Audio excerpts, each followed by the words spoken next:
ಪ್ರಧಾನಿ ನರೇಂದ್ರ ಮೋದಿ ಬಿಹಾರದ ಹಾಜಿಪುರದಲ್ಲಿಂದು ಚುನಾವಣಾ ರ್ಯಾಲಿ ಉದ್ದೇಶಿಸಿ ಭಾಷಣ ಮಾಡಿದರು.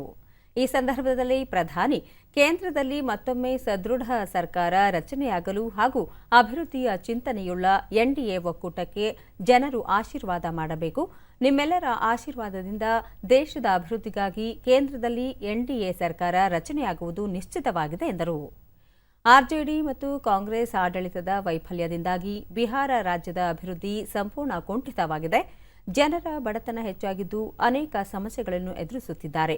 ಹಾಗಾಗಿ ಆರ್ಜೆಡಿ ಮತ್ತು ಕಾಂಗ್ರೆಸ್ಗೆ ಮತ ಹಾಕಿ ನಿಮ್ಮ ಹಕ್ಕುಗಳನ್ನು ವ್ಯರ್ಥ ಮಾಡಿಕೊಳ್ಳಬೇಡಿ. ಎಲ್ಲರ ಅಭಿವೃದ್ಧಿಯ ದೃಷ್ಟಿಕೋನ ಹೊಂದಿರುವ ಎನ್ಡಿಎ ಸರ್ಕಾರ ರಚನೆಗೆ ನಿಮ್ಮ ಅಮೂಲ್ಯವಾದ ಮತ ನೀಡಿ ಎಂದು ಪ್ರಧಾನಿ ಮನವಿ ಮಾಡಿದರು.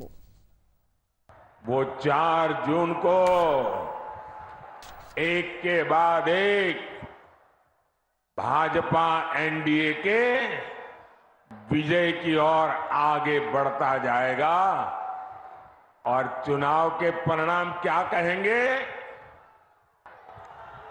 चुनाव के परिणाम क्या कहेंगे? फिर एक बार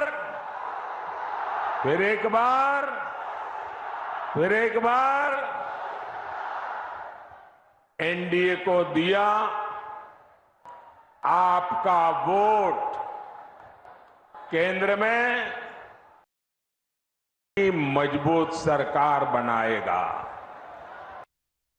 जब शाम होते ही ನಂತರ ಬಿಹಾರದ ಮುಜಾಫರ್ಪುರದಲ್ಲಿ ಬಹಿರಂಗ ಸಭೆಯನ್ನುದ್ದೇಶಿಸಿ ಮಾತನಾಡಿದ ಪ್ರಧಾನಿ ನರೇಂದ್ರ ಮೋದಿ, ಈ ಚುನಾವಣೆಯು ದೇಶದ ಭವಿಷ್ಯವನ್ನು ನಿರ್ಧರಿಸಲಿದೆ.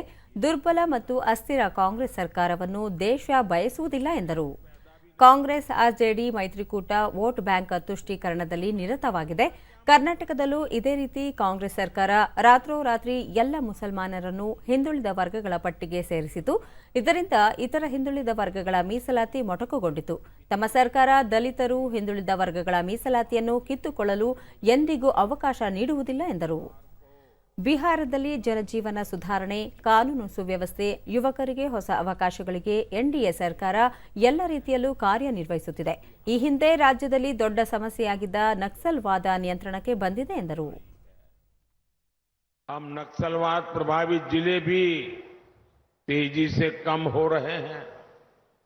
जब शांति स्थापित हो रही है तो उद्योग भी लौट रहे हैं, निवेश भी आ रहा है. और आप जानते हैं, जब निवेश आता है तो रोजगार के भी मौके बढ़ाता है.